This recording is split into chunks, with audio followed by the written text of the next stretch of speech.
നമസ്കാരം, എൻ്റെ പേര് മഞ്ജു മറിയം ജോൺ. ഞാൻ ചാർട്ടേഡ് അക്കൗണ്ടൻ്റ് ആണ്.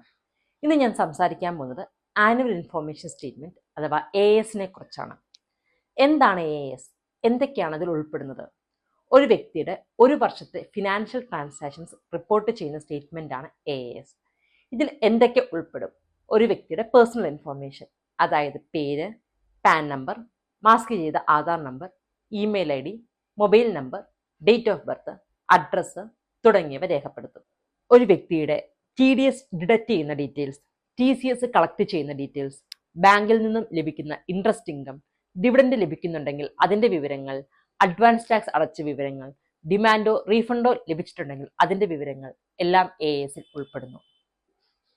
കൂടാതെ ഷെയർ ട്രേഡിംഗ് ചെയ്തിട്ടുണ്ടെങ്കിൽ അതിൻ്റെ വിവരങ്ങൾ, അത് ഇൻട്രാഡേയോ ഷോർട്ട് ടേമോ ലോങ് ടേം ഗെയിനോ ആയിക്കോട്ടെ, മ്യൂച്വൽ ഫണ്ടിൻ്റെ പർച്ചേസ് സെയിൽ വിവരങ്ങൾ, ഫോറിൻ റെമിറ്റൻസ് നടത്തിയിട്ടുണ്ടെങ്കിൽ അതിൻ്റെ വിവരങ്ങൾ, സ്ഥലം വിൽക്കുകയോ വാങ്ങുകയോ ചെയ്തിട്ടുണ്ടെങ്കിൽ അതിൻ്റെ വിവരങ്ങൾ, GST ഉള്ള ഒരു ടാക്സ് പെയർ ആണെങ്കിൽ GST പർച്ചേസിൻ്റെയും സെയിലിൻ്റെയും വിവരങ്ങൾ ഇതിൽ ഉൾപ്പെടുന്നു. ഇൻകം ടാക്സ് സൈറ്റിൽ ലോഗിൻ ചെയ്ത് AS ഡൗൺലോഡ് ചെയ്യാം. PAN plus date of birth in lower caps ആണ് AS ഡൗൺലോഡ് ചെയ്ത് ഓപ്പൺ ചെയ്യാനുള്ള പാസ്വേഡ്. ASൽ റിപ്പോർട്ടഡ് വാല്യൂ, മോഡിഫൈഡ് വാല്യൂം ഉണ്ട്. Reported value reporting entities report ചെയ്യുന്ന വാല്യൂ, മോഡിഫൈഡ് വാല്യൂ ടാക്സ് പെയറിന്റെ ഫീഡ്ബാക്ക് കൺസിഡർ ചെയ്തതിനു ശേഷമുള്ള വാല്യൂമാണ്. ടാക്സ് പെയർക്ക് ASലെ വിവരങ്ങൾ ഓൺലൈനായിട്ട് ഫീഡ്ബാക്ക് നൽകാൻ സാധിക്കും. ASൽ ഡീറ്റെയിൽഡ് ഇൻഫോർമേഷൻ ലഭിക്കും. ഉദാഹരണത്തിന് ബാങ്ക് ഇൻട്രസ്റ്റ് റിപ്പോർട്ട് ചെയ്യുമ്പോൾ ബാങ്കിന്റെ പേര്, type of account, bank account number, interest amount ഇവയെല്ലാം റിപ്പോർട്ട് ചെയ്യുന്നു.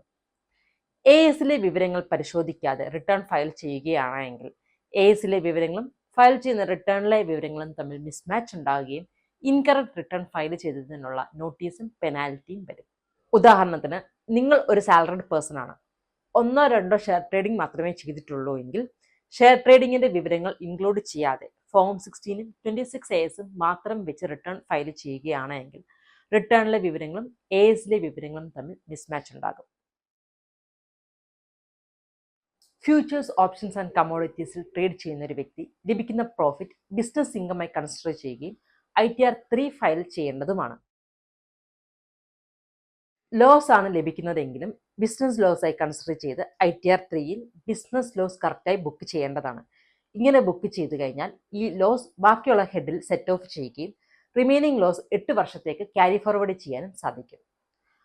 എല്ലാവരും സംശയങ്ങൾ കൃത്യമായി ചോദിച്ച് ASലെ വിവരങ്ങൾ പരിശോധിച്ച് കൃത്യമായി റിട്ടേൺ ഫയൽ ചെയ്യുക. Happy filing.